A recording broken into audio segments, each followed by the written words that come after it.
오늘 이 영상을 누르신 사랑하는 성도님들, 혹시 지금 이 순간 마음 한편이 너무나 무겁고 아프신 분이 계십니까?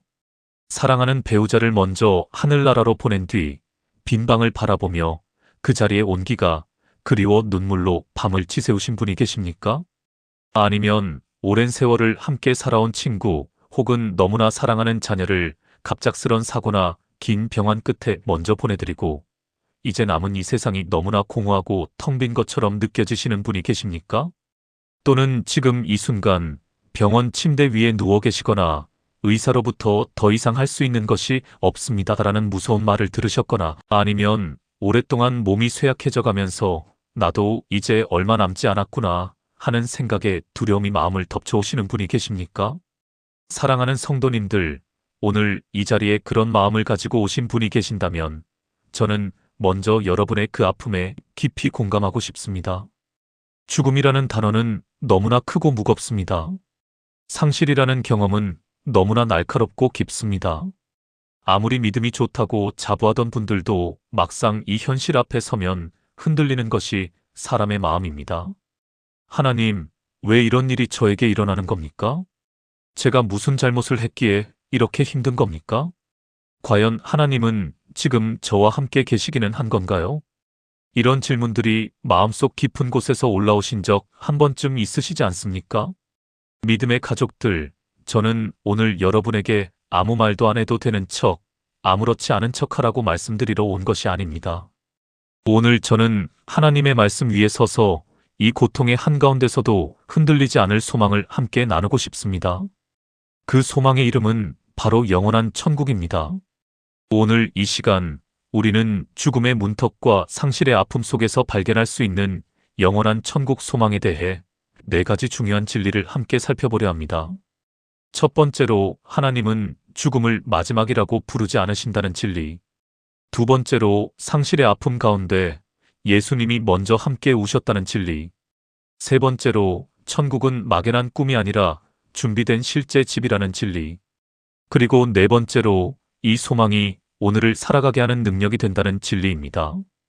이 4가지 말씀을 함께 나누고 나면 오늘 이 영상을 보신 성도님들의 마음속에 눈물과 함께 그러나 흔들리지 않는 소망의 불꽃 하나가 다시 타오르기 시작하리라 믿습니다. 그러면 함께 시작하겠습니다. 첫 번째로 하나님은 죽음을 마지막이라고 부르지 않으십니다. 사랑하는 성도님들, 우리가 일반적으로 죽음을 어떻게 생각합니까? 세상 사람들은 죽음을 끝이라고 말합니다. 더 이상 돌이킬 수 없는 단절, 완전한 소멸, 영원한 이별이라고 이야기합니다.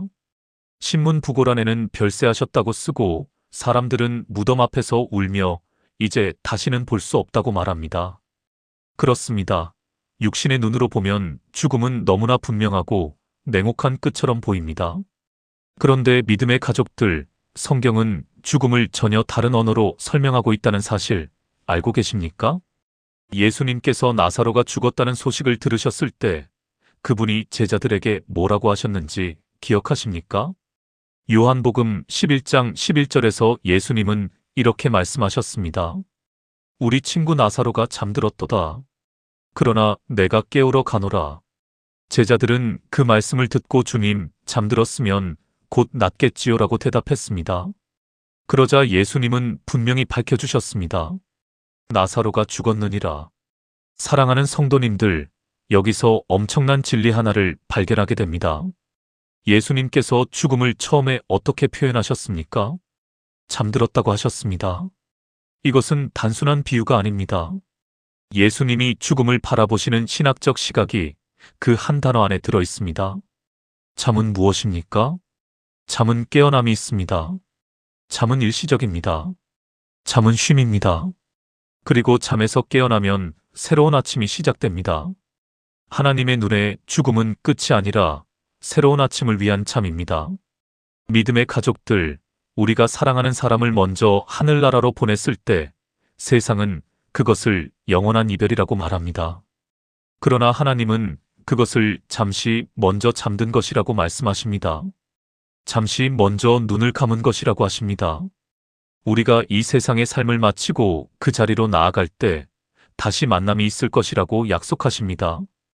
데살로니가전서 4장 13절에서 14절에서 사도 바울은 이렇게 말씀합니다. 형제들아, 자는 자들에 관하여는 너희가 알지 못함을 우리가 원하지 아니하노니 이는 소망 없는 다른 이와 같이 슬퍼하지 않게 하려 함이라. 우리가 예수께서 죽으셨다가 다시 살아나심을 믿을진대 이와 같이 예수 안에서 자는 자들도 하나님이 그와 함께 데리고 오시리라. 얼마나 명확한 말씀입니까? 소망 없는 자와 같이 슬퍼하지 말라.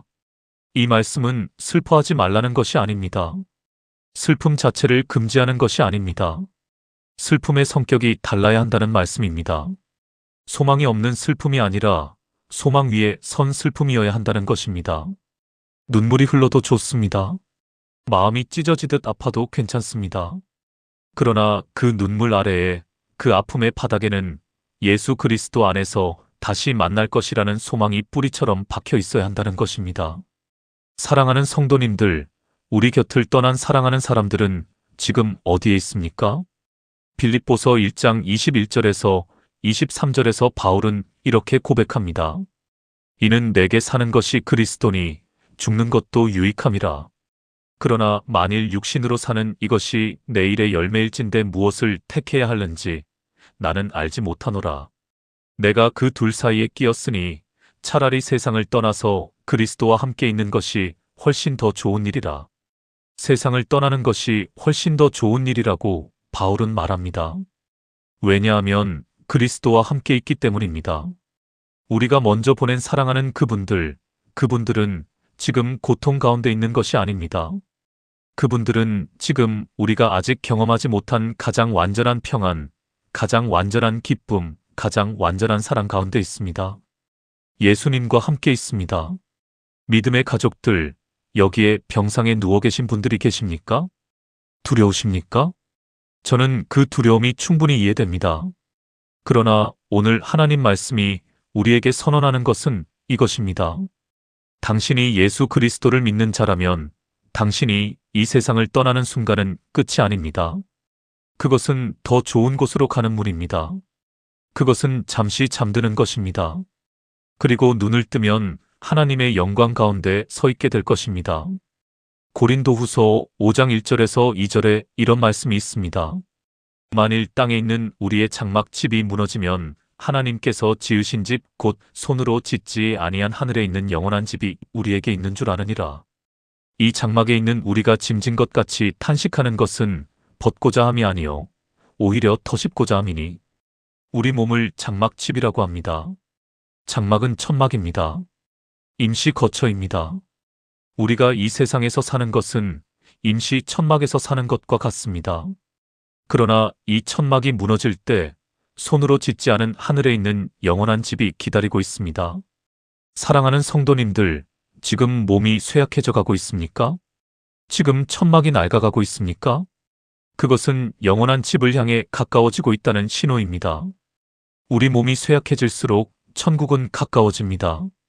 두려워하지 마십시오. 하나님은 죽음을 마지막이라고 부르지 않으십니다.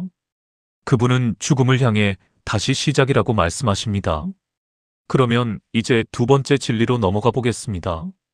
두 번째로 예수님은 상실의 아픔 가운데 먼저 함께 우셨습니다.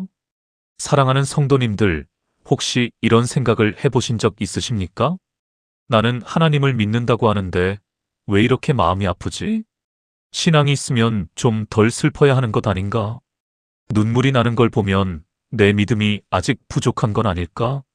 그런 생각 한 번쯤 해보신 적 있으시지 않습니까? 믿음의 가족들, 오늘 저는 가장 중요한 이야기를 하나 드리고 싶습니다. 성경에서 가장 짧은 절, 그러나 가장 깊은 의미를 담은 말씀이 있습니다. 요한복음 11장 35절입니다. 예수께서 눈물을 흘리시더라. 단 두 단어, 원어 헬라어로는 단 두 단어로 이루어진 이 구절이 성경 전체에서 가장 짧은 구절입니다. 그러나 이 짧은 두 단어 안에 담긴 신학은 너무나 깊고 너무나 따뜻하고 너무나 위로가 됩니다. 이 장면이 어떤 상황이었는지 기억하십니까? 나사로가 죽었습니다. 나사로의 누이 마리아가 예수님 앞에 엎드려 울었습니다. 그 주변에 있던 유대인들도 다 울었습니다. 그 광경을 보신 예수님은 어떻게 아셨습니까? 요한복음 11장 33절에서 35절을 보겠습니다. 예수께서 그가 우는 것과 또 함께 온 유대인들이 우는 것을 보시고 심령에 비통히 여기시고 불쌍히 여기사 이르시되 그를 어디 두었느냐 이르되 주여 와서 보옵소서 하니 예수께서 눈물을 흘리시더라. 예수님이 우셨습니다. 사랑하는 성도님들, 이 장면에서 매우 중요한 사실 하나를 놓치시면 안 됩니다.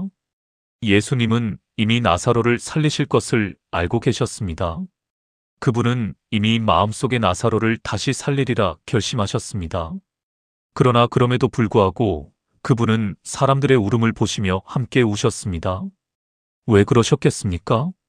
그것은 우리 하나님이 어떤 분이신지를 보여주는 장면입니다. 하나님은 우리의 아픔 앞에서 쓸데없이 울지 말고 믿음을 가져라고 하시는 분이 아니십니다. 하나님은 우리가 울 때 함께 우시는 분입니다. 우리의 눈물이 그분의 눈물이 됩니다. 우리의 상실이 그분의 아픔이 됩니다. 히브리서 4장 15절에 이런 말씀이 있습니다. 우리에게 있는 대제사장은 우리의 연약함을 동정하지 못하실 이가 아니요 모든 일에 우리와 똑같이 시험을 받으신 이로되 죄는 없으시니라. 동정, 이 단어 원어를 보면 함께 느끼다라, 함께 고통받다라는 의미입니다. 예수님은 우리의 연약함과 고통을 먼 곳에서 구경하시는 분이 아니라 직접 내려오셔서 함께 느끼시는 분입니다. 믿음의 가족들, 지금 너무 아프십니까? 지금 눈물이 멈추지 않으십니까? 지금 사랑하는 사람을 잃은 그 자리가 너무 크고 너무 춥게 느껴지십니까? 그 자리에 예수님이 계십니다. 여러분이 울고 계신 그 자리에 예수님도 함께 눈물을 흘리고 계십니다.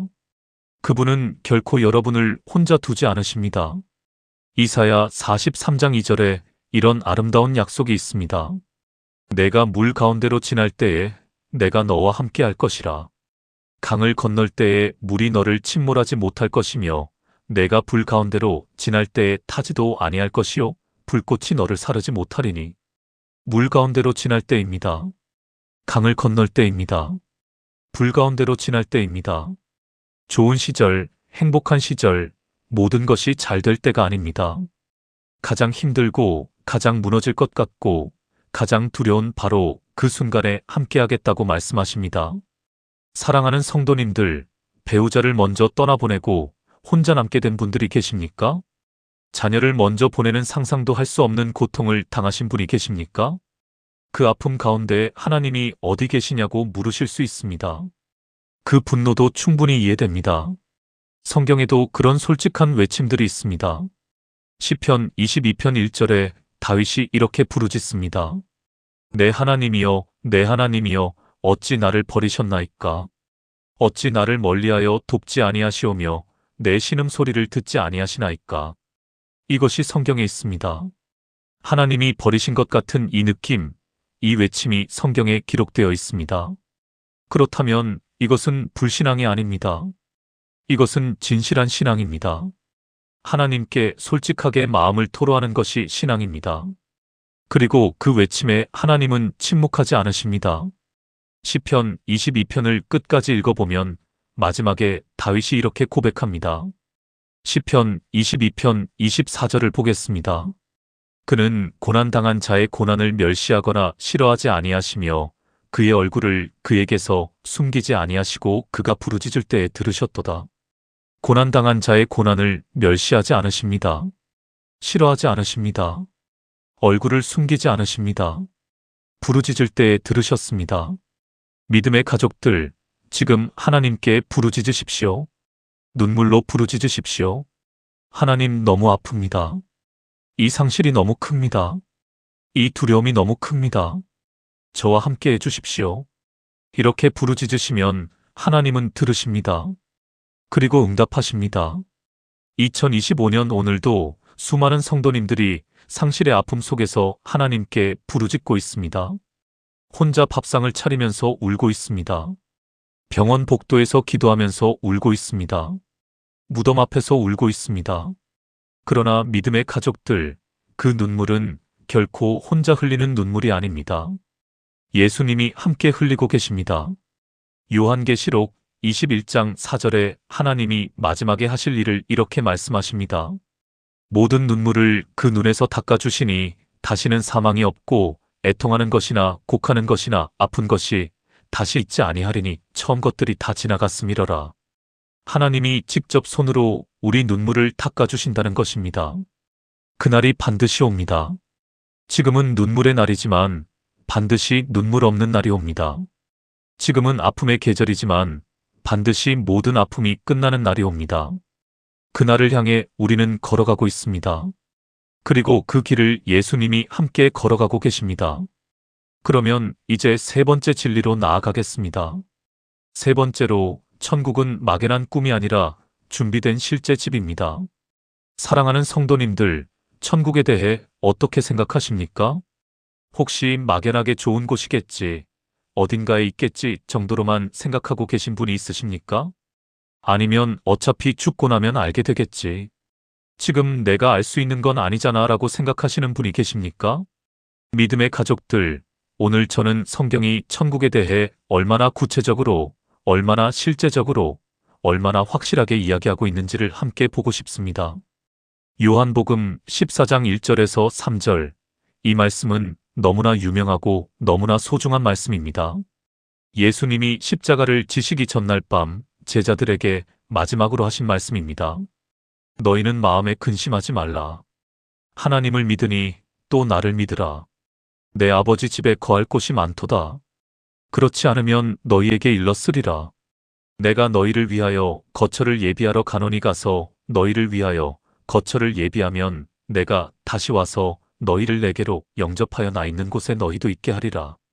이 말씀을 자세히 보겠습니다. 첫째로, 내 아버지 집에 거할 곳이 많도다. 천국은 아버지의 집입니다. 집입니다. 집이 어떤 곳입니까? 집은 내가 돌아가는 곳입니다. 집은 가장 안전한 곳입니다. 집은 사랑하는 사람들이 기다리는 곳입니다. 집은 긴장을 풀고 쉴 수 있는 곳입니다. 천국이 아버지의 집이라는 것은 천국이 바로 그런 곳이라는 것입니다. 둘째로, 거처를 예비하러 가노니. 예수님이 직접 예비하신다고 하십니다. 사랑하는 성도님들, 예수님이 이 세상을 떠나신 후 지금 이 순간도 무엇을 하고 계시는 줄 아십니까? 요한복음 말씀에 따르면 예수님은 우리를 위하여 거처를 예비하고 계십니다. 여러분의 집을 준비하고 계십니다. 2000년 전부터 지금까지 예수님은 우리 한 사람 한 사람을 위한 집을 준비하고 계십니다. 그 집이 얼마나 아름답고 완벽하겠습니까? 인간의 가장 좋은 건축가가 가장 좋은 재료로 가장 많은 시간을 들여 만든 집도 예수님이 준비하신 집에 비할 수 없습니다. 셋째로, 내가 다시 와서 너희를 내게로 영접하여 나 있는 곳에 너희도 있게 하리라. 이것이 재림의 약속이자 천국의 약속입니다. 예수님이 직접 오셔서 우리를 데려가신다는 것입니다. 우리가 혼자 알아서 천국을 찾아가야 하는 것이 아닙니다. 예수님이 직접 오셔서 영접해 주신다는 것입니다. 얼마나 안심이 됩니까? 믿음의 가족들, 요한계시록에서 요한이 본 천국의 모습이 더 구체적으로 나옵니다. 요한계시록 21장 1절에서 4절을 보겠습니다. 또 내가 새 하늘과 새 땅을 보니 처음 하늘과 처음 땅이 없어졌고 바다도 다시 있지 않더라. 또 내가 봄에 거룩한 성새 예루살렘이 하나님께로부터 하늘에서 내려오니 그 준비한 것이 신부가 남편을 위하여 단장한 것 같더라. 내가 들으니 보좌에서 큰 음성이 나서 이르되 보라, 하나님의 장막이 사람들과 함께 있음에 하나님이 그들과 함께 계시리니 그들은 하나님의 백성이 되고 하나님은 친히 그들과 함께 계셔서 모든 눈물을 그 눈에서 닦아주시니 다시는 사망이 없고 애통하는 것이나 곡하는 것이나 아픈 것이 다시 있지 아니하리니 처음 것들이 다 지나갔음이러라. 새 하늘과 새 땅이 있습니다. 새 예루살렘이 신부가 단장한 것처럼 준비되어 있습니다. 하나님이 친히 함께 계십니다. 눈물이 없습니다. 사망이 없습니다. 애통이 없습니다. 아픔이 없습니다. 사랑하는 성도님들, 이것이 단순한 시적 표현이 아닙니다. 하나님의 계시입니다. 실제로 준비된 실제 장소입니다. 그리고 요한계시록 21장 11절 이하에서는 그 새 예루살렘의 모습이 더 구체적으로 묘사됩니다. 하나님의 영광이 있어 그 성의 빛이 지극히 귀한 보석 같고 벽옥과 수정같이 막더라. 그 성곽은 벽옥으로 쌓였고 그 성은 정금인데 맑은 유리 같더라. 그 성의 12문은 12진주니 각 문마다 한 개의 진주로 되어 있고 성의 길은 맑은 유리 같은 정금이더라. 사랑하는 성도님들, 우리가 이 세상에서 상상할 수 있는 가장 아름다운 것들을 모두 모아도 천국의 영광에는 미치지 못합니다. 우리가 가보았던 가장 아름다운 산과 바다, 가장 화려한 도시, 가장 아름다운 꽃밭도 천국의 아름다움에 비하면 아무것도 아닙니다. 그런 곳을 예수님이 준비해 두고 계십니다. 바로 우리를 위해서입니다. 믿음의 가족들, 혹시 지금 사랑하는 가족이 먼저 그곳에 가 있습니까? 그분들은 지금 가장 아름다운 곳에서 가장 완전한 평안 가운데 예수님과 함께 있습니다. 더 이상 아프지 않습니다. 더 이상 두렵지 않습니다. 더 이상 외롭지 않습니다. 모든 눈물이 닦여졌습니다. 사랑하는 성도님들, 2025년 현재 이 세상을 보면 너무나 힘든 것들이 많습니다. 고령화 사회에서 노년의 질병과 외로움, 자녀들과의 단절, 경제적 어려움, 그리고 몸이 약해져가는 두려움. 그러나 이 모든 것은 잠시입니다. 이 세상의 시간은 유한합니다. 그러나 천국은 영원합니다.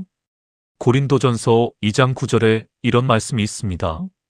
기록된 바 하나님이 자기를 사랑하는 자들을 위하여 예비하신 모든 것은 눈으로 보지 못하고 귀로 듣지 못하고 사람의 마음으로 생각하지도 못하였다 함과 같으니라. 우리의 눈으로 보지 못한 것들입니다. 우리의 귀로 듣지 못한 것들입니다. 우리의 마음으로 생각하지도 못한 것들입니다. 하나님이 우리를 위해 준비하셨습니다. 막연한 꿈이 아닙니다. 준비된 실제 집입니다. 예수님이 손수 준비하신 집입니다. 그리고 그 집에 우리의 이름이 있습니다. 얼마나 감사하고 얼마나 설레고 얼마나 소망이 됩니까? 그러면 마지막 네 번째 진리로 나아가겠습니다. 네 번째로 이 천국 소망이 오늘을 살아가게 하는 능력이 됩니다. 사랑하는 성도님들, 천국 소망은 단순히 죽고 나서의 이야기가 아닙니다. 천국 소망은 오늘, 지금 이 순간을 살아가는 힘이 됩니다. 이것을 믿으시겠습니까? 어떻게 내일에 대한 소망이 오늘의 힘이 될 수 있습니까? 성경에서 가장 극적인 장면 하나를 보겠습니다. 사도행전 16장에 바울과 실라의 이야기가 나옵니다. 두 사람은 복음을 전했다는 이유로 심하게 매를 맞고 감옥에 갇혔습니다. 그것도 그냥 감옥이 아니라 가장 깊은 옥에 갇혀 발이 착고에 채워졌습니다. 사랑하는 성도님들, 이 상황을 상상해 보십시오. 복음을 전한다고 매를 맞아 온몸이 피투성이입니다. 어두컴컴한 감옥 깊은 곳에 갇혔습니다. 발에는 쇠사슬이 채워져 있습니다. 인간적으로 생각하면 가장 절망적인 순간입니다. 여기서 바울과 실라는 무엇을 했습니까? 사도행전 16장 25절을 보겠습니다. 한밤중에 바울과 실라가 기도하고 하나님을 찬송함에 죄수들이 듣더라. 찬송했습니다. 한밤중에 찬송했습니다. 감옥에서 찬송했습니다. 매맞은 몸으로 찬송했습니다. 어떻게 이것이 가능했겠습니까? 천국 소망이 있었기 때문입니다. 이 세상이 전부가 아니라는 확신이 있었기 때문입니다. 지금 이 고통이 마지막이 아니라는 것을 알았기 때문입니다. 그 소망이 한밤중 감옥에서 찬송을 가능하게 했습니다. 그리고 그 결과가 어떠했습니까? 사도행전 16장 26절에서 이렇게 됩니다. 이에 갑자기 큰 지진이 나서 옥토가 움직이고 문이 곧 다 열리며 모든 사람의 매인 것이 다 벗어진지라. 찬송이 옥문을 열었습니다. 소망이 쇠사슬을 끊었습니다. 믿음의 가족들, 지금 우리 마음속에 어떤 쇠사슬이 채워져 있습니까? 두려움이라는 쇠사슬입니까? 슬픔이라는 쇠사슬입니까? 외로움이라는 쇠사슬입니까? 천국 소망이 그 쇠사슬을 끊을 수 있습니다. 사도 바울은 로마서 8장 18절에서 이렇게 말합니다. 생각하건대 현재의 고난은 장차 우리에게 나타날 영광과 비교할 수 없도다. 현재의 고난이 없다고 하지 않습니다. 고난을 부정하지 않습니다. 그러나 그 고난을 장차 나타날 영광과 비교합니다. 그리고 그 영광이 너무나 크기 때문에 현재의 고난이 비교할 수 없을 정도로 작다고 말합니다. 사랑하는 성도님들, 100년의 인생이 있다 해도 그것은 영원에 비하면 한 점에 불과합니다. 우리가 지금 경험하고 있는 고통, 상실, 두려움도 영원한 천국의 영광 앞에서는 잠시의 것에 불과합니다. 이것을 알 때 오늘을 버틸 수 있습니다. 이것을 알 때 오늘을 살아갈 수 있습니다. 욥의 이야기를 생각해 보겠습니다. 욥은 하루아침에 모든 자녀를 잃었습니다. 재산을 잃었습니다. 건강을 잃었습니다. 아내도 등을 돌렸습니다. 친구들도 그를 정죄했습니다. 그 극한의 고통 가운데 욥은 이렇게 외칩니다. 욥기 19장 25절에서 27절을 보겠습니다. 나는 내 구속자가 살아계심을 알고 마침내 그가 땅 위에 서실 것을 아노라. 내 가죽이 벗김을 당한 뒤에도 내가 육체 밖에서 하나님을 보리라. 내가 그를 보리니 내 눈으로 그를 보기를 낯선 사람처럼 하지 않을 것이라. 나는 내 구속자가 살아계심을 알고. 이 얼마나 놀라운 고백입니까? 모든 것을 다 잃은 그 자리에서 나는 내 구속자가 살아계심을 안다고 외칩니다. 그리고 내 육체 밖에서 하나님을 보리라. 이것이 부활과 천국에 대한 욥의 고백입니다. 사랑하는 성도님들, 욥처럼 모든 것을 다 잃은 것 같은 상황에 처해 계십니까? 욥처럼 외치십시오. 나는 내 구속자가 살아계심을 압니다. 나는 주님을 보게 될 것입니다. 이 고통이 마지막이 아닙니다. 이 고백이 오늘을 살아가게 하는 힘이 됩니다. 믿음의 가족들, 히브리서 11장을 보면 믿음의 선진들에 대한 이야기가 나옵니다. 그들은 세상에서 어떻게 살았습니까? 히브리서 11장 13절과 14절을 보겠습니다. 이 사람들은 다 믿음을 따라 죽었으며 약속을 받지 못하였으되 그것들을 멀리서 보고 환영하며 또 땅에서는 외국인과 나그네임을 증언하였으니 그들이 이같이 말하는 것은 자기들이 본향 찾는 자임을 나타냄이라. 본향을 찾는 자들이었습니다. 이 세상이 본향이 아님을 알았습니다. 이 세상에서 나그네임을 알았습니다. 그래서 이 세상의 것들에 지나치게 매이지 않을 수 있었습니다. 그래서 이 세상의 고통과 상실 앞에서도 무너지지 않을 수 있었습니다. 사랑하는 성도님들, 우리도 본향을 찾는 자들입니다. 우리도 이 세상의 나그네들입니다.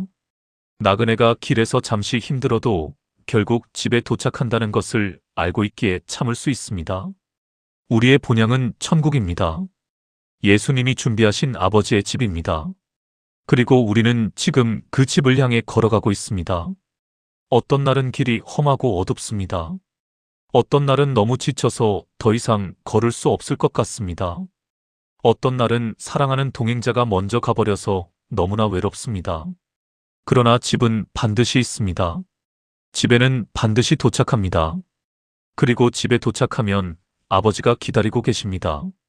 누가복음 15장의 탕자의 비유를 기억하십니까? 아들이 모든 것을 다 탕진하고 돌아올 때 아버지는 어떻게 했습니까? 누가복음 15장 20절을 보겠습니다. 아직도 거리가 먼데 아버지가 그를 보고 측은히 여겨 달려가 목을 안고 입을 맞추니 아직 거리가 멀었을 때 아버지가 먼저 달려왔습니다. 기다리다가 달려왔습니다. 목을 안았습니다. 입을 맞추었습니다. 사랑하는 성도님들, 우리 하나님 아버지도 그렇게 우리를 기다리고 계십니다. 우리가 이 세상의 길을 다 걷고 집에 도착하는 그날 아버지가 달려오실 것입니다. 그리고 우리를 안아주실 것입니다. 그날을 소망하면서 오늘도 걸어갈 수 있습니다. 그 소망이 있기에 오늘의 눈물을 견딜 수 있습니다. 그 소망이 있기에 오늘의 상실을 안고 살아갈 수 있습니다. 천국 소망은 내세의 위로만이 아닙니다. 그것은 오늘을 살아가는 힘입니다. 오늘을 걸어가게 하는 발판입니다. 사랑하는 성도님들, 오늘 우리가 함께 나눈 4가지 진리를 다시 한번 마음에 새겨보겠습니다. 첫 번째로 하나님은 죽음을 마지막이라고 부르지 않으십니다. 예수님은 나사로의 죽음을 잠들었도다라고 표현하셨습니다. 죽음은 끝이 아니라 새로운 아침을 향한 잠입니다. 우리가 사랑하는 사람들은 잠시 먼저 잠든 것이요.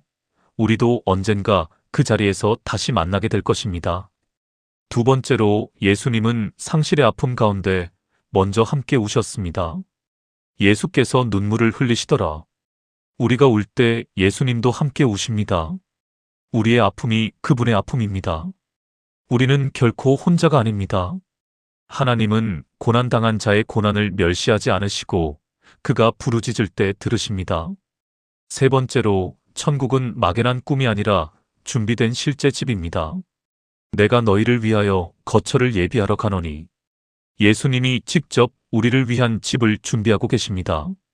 눈으로 보지 못하고 귀로 듣지 못하고 마음으로 생각하지도 못한 것들을 하나님이 우리를 위해 예비하셨습니다.